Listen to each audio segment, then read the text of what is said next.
अस्सलाम वालेकुम स्टूडेंट्स। आज का जो टॉपिक है वो है एंटी डिफेक्शन लॉ। जो कि हम चैप्टर लेजिस्लेचर पढ़ रहे हैं, उसमें हमने पार्लियामेंट डिस्कस की, राज्यसभा लोकसभा के पावर्स डिस्कस किए, सारा कुछ पार्लियामेंट में क्यों दो हाउसेस है, ये सारी चीजें हमने डिस्कस की। और अब आज टॉपिक जो है anti defection law, this is the last topic of this chapter.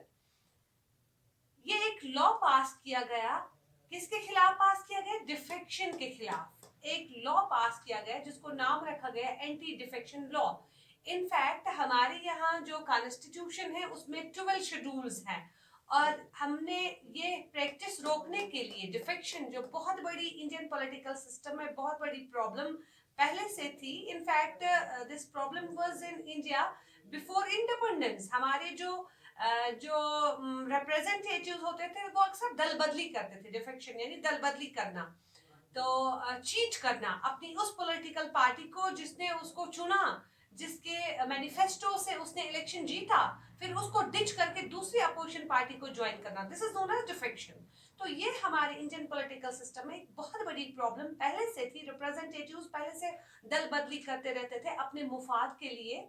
तो इस प्रैक्टिस को रोकने के लिए, चूंकि जब हम एरा देखते हैं 60 के बाद से, इनफैक्ट 67 के बाद से, हरियाणा की यहाँ पे बात करेंगे हम, अभी मैं डिस्कस करूंगी पॉइंट बाय पॉइंट आपको। तो 67 ऑनवर्ड्स ये प्रैक्टिस ज्यादा बढ़ने लगी, और इस प्रैक्टिस को रोकने के लिए उस वक्त जो प्रधानमंत्री थे वो थे राजीव गांधी, इंदिरा गांधी के बेटे। तो उन्होंने, वो उस वक्त, he was that time the prime minister of India. So that time in 1985 he passed anti-defection law, and that amendment is known as 52nd amendment which was passed in 1985. पहले बच्चों मैं आपको बता दूं डिफेक्शन होता क्या है। डिफेक्शन ध्यान दीजिएगा, defection means an elected representative leaves the party on whose symbol he or she has been elected and joins another party. जो मैंने अभी कहा आपसे दल बदली, यानी एक रिप्रेजेंटेटिव वो जिस पार्टी को लेके, जिसने उसको चूज किया होता है, उनके सिंबल को लेके इलेक्शन जीतता है, और उसके बाद फिर इलेक्शन जीत के दूसरी पार्टी को ज्वाइन करता है। This is known as defection, यानी धोखाधड़ी करना, दल बदली करना, इसको हम डिफेक्शन कहते हैं।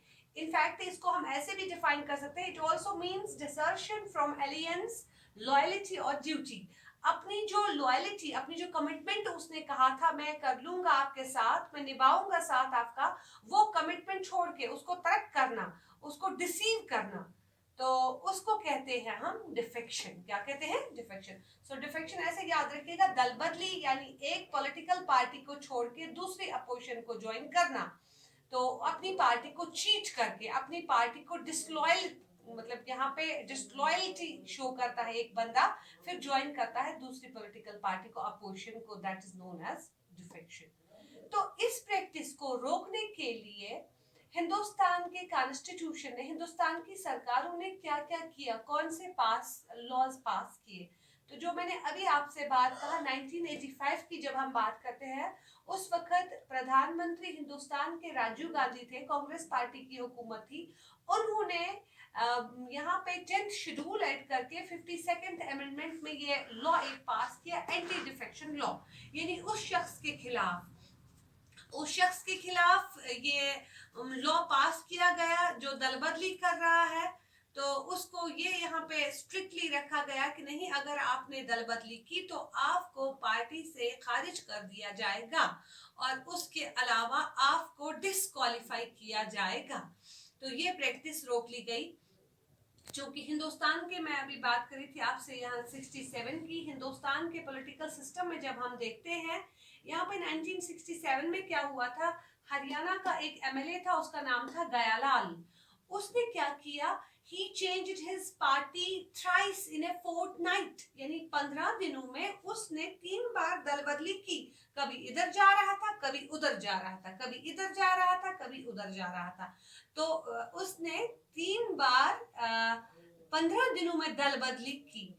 या उसके बाद जब हम मोरारजी देसाई की बात करते हैं, Congress was defeated first time in 1977 by Janata Party.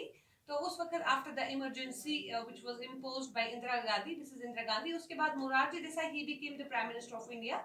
तो उसको भी वहां पे in fact Morarji Desai had to resign in 1979। तो उस तरह से उसको रिजाइन करना पड़ा क्योंकि वहां पे जो रिप्रेजेंटेटिव थे they showed disloyalty towards Morarji Desai. तो ये डिफेक्शन प्रैक्टिसेस हिंदुस्तान की सरकार में आए दिन चलती ही रहती थी। बहुत ज्यादा ये प्रैक्टिसेस आम हो गई थी, इसको किसी न किसी तरीके से रोकना था। इनफैक्ट मैं ये आपसे ये बात बताना चाहूंगी कि एक एस्टिमेट है 50% of the 4000 legislatures elected to central and federal parliaments in the 1967 and 1971 general elections subsequently defected, leading to political turmoil in the country। तो इस तरह से यहाँ पे 4000 से ज्यादा लोगों ने डिसलॉयल्टी दिखाई। तो उस तरह से इस प्रैक्टिस को रोकना ही पड़ा, तभी जाके यहाँ पे 85 में इसके खिलाफ एक लॉ पास किया गया जिसको नाम रखा गया एंटी डिफेक्शन लॉ।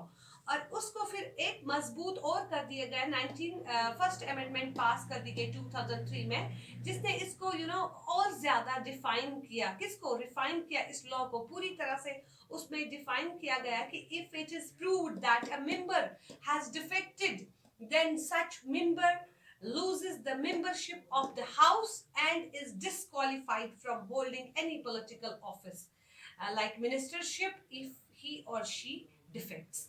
पूरी तरह से इसमें फिर और इसको वाजिया कर दिया गया इस अमेंडमेंट को, 91st अमेंडमेंट जो आई थी 2003 में, उसमें इस बात को 52nd अमेंडमेंट को और थोड़ा वाजिया किया गया और डिफाइन किया गया कि अगर कोई शख्स फिर से दल बदली करेगा तो उसको डिस्क्वालीफाई किया जाएगा हाउस में। और उसके अलावा अगर उसने कोई पोर्टफोलियो हासिल किया है, कोई मिनिस्टरशिप हासिल की है, उसको उससे भी डिस्क्वालीफाई किया जाएगा। पूरी तरह से वार्न कर दिया गया कि हमें किसी न किसी तरीके से इंडियन पॉलिटिकल सिस्टम में जो प्रॉब्लम है इसको रोकना है, तो इस दल बदली को रोकना है।